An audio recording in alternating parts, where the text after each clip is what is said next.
Hello everyone, my name is Rachel. Welcome back to my channel. Today I am here to talk about the top 5 books that I read in the month of October. I have been having so much fun filming these top 5 videos because it is the perfect opportunity for me to just gush about my favorite books, right? So this was actually kind of hard for me to narrow down to 5 books because October was a really great reading month for me.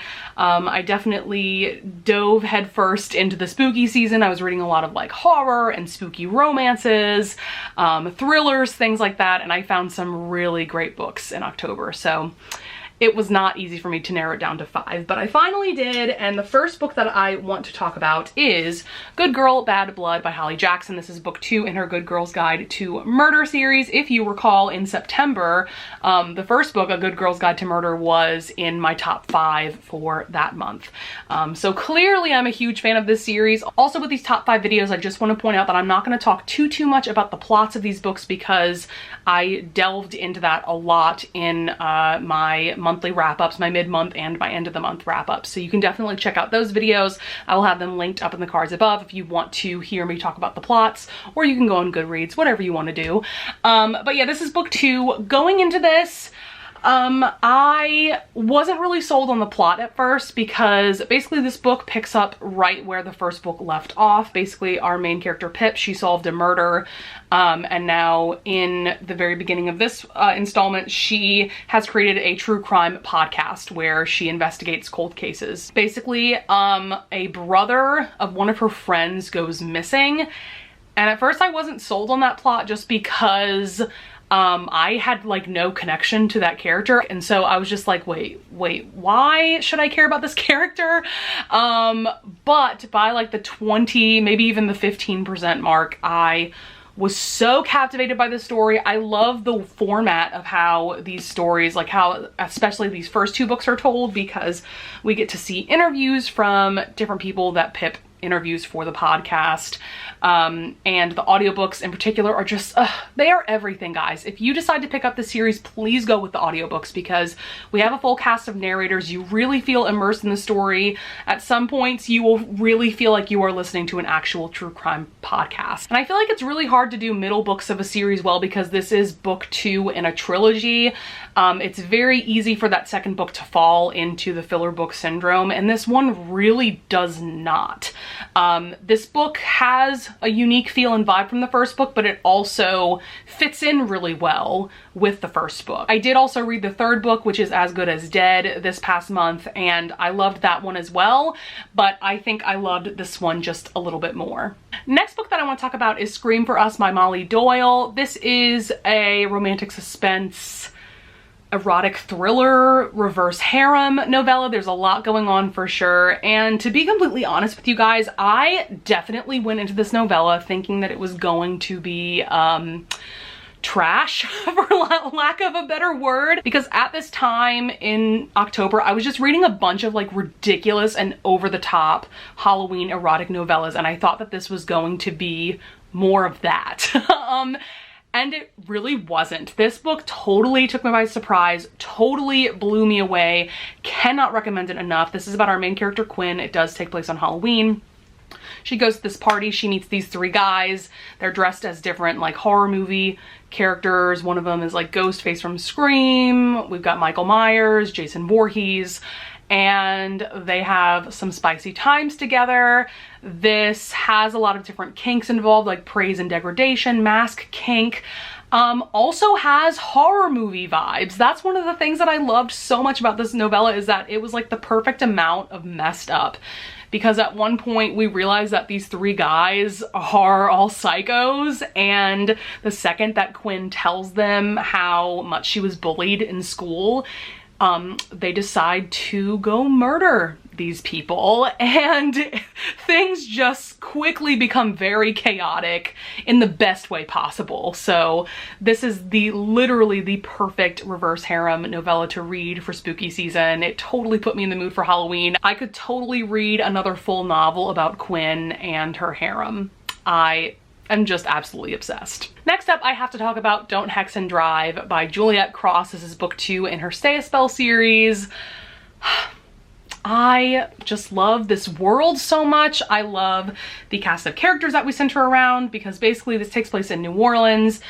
We have the Savoy sisters. I think there's 6 of them. They're all witches. And this is definitely a paranormal romance series. And there's all kinds of different paranormal creatures. Like, yes, you have your traditional like werewolves and vampires, but there's also like these Grims. I think they're like Grim Reapers. So she definitely puts her own twist on this paranormal world. And I haven't actually read that many romances involving witches, which I thought was really cool. But this one is fantastic because we have Devraj, who is our hero. He is an elite kind of vampire, and he also used to be a Bollywood star. And he is my new book boyfriend. He is so swoony, so hot. Everything you could want in a romance hero. He is absolutely everything. But I also really enjoyed Isadora, who is our heroine, and I also enjoyed the like mystery, thrillery B-plot that we have going on. Yeah, just so good. I cannot wait to read the other 2 books that are out in this series. We have Witches Get Stitches, which is Violet and Nico's story, and then we also have a novella anthology called Walking in a Witchy Wonderland, which I think are novellas that center around the 3 couples that we've covered so far in this series. Next up, we have another thriller. This is The Passengers by John Mars. Wow, John Mars is clearly becoming a new favorite author of mine. I've read one other book by him called The One. So good. By the way, this book takes place in the same world as The One, and I would recommend reading that book and then going into this one. Though you don't have to, you can definitely just read them as standalones, but I think it gives really interesting context if you read that book first. A very brief synopsis is that this is taking place in a world that does take place in present day. It's around 2019, I think, when this book takes place, but driverless cars have taken over the roadways in the UK, and it's set to be that way all around the world basically in the coming months or years.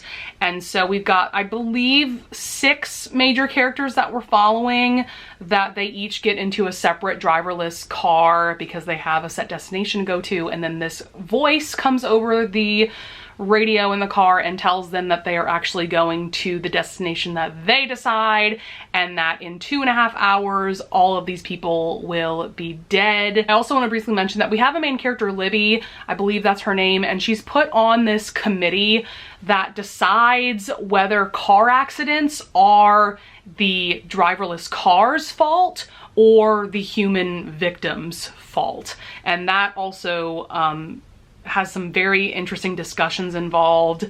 And this also turns into like a crazy like worldwide reality show. I'm not gonna really spoil it more than that. I'm just gonna kind of throw that out there.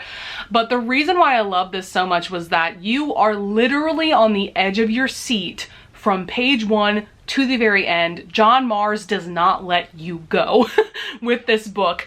And typical with his writing is that there is literally a plot twist at the end of every chapter. So that's one of the reasons why you can't help but just be on the edge of your seat, because every chapter it just ends with like a what moment, like just absolutely insane. I can tell you right now, this is one of the top 5 thrillers I have ever read. I definitely enjoyed this more than The One. I think I gave that book 4 stars, but this one is an easy 5-star for me. And last but certainly not least, I want to talk about The Dare by Harley LaRue. You guys have heard me talk about this book quite a bit because I discussed it at length in my Halloween Smutathon reading vlog. I will link that up in the cards above.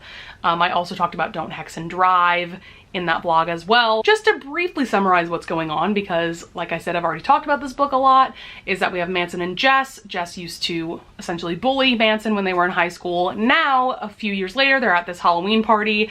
They end up playing this game that is very humiliating for Jess, but she realizes that she loves being humiliated by him. And things just quickly become more and more chaotic as the night goes along. This novella takes place in one night in just a few hours.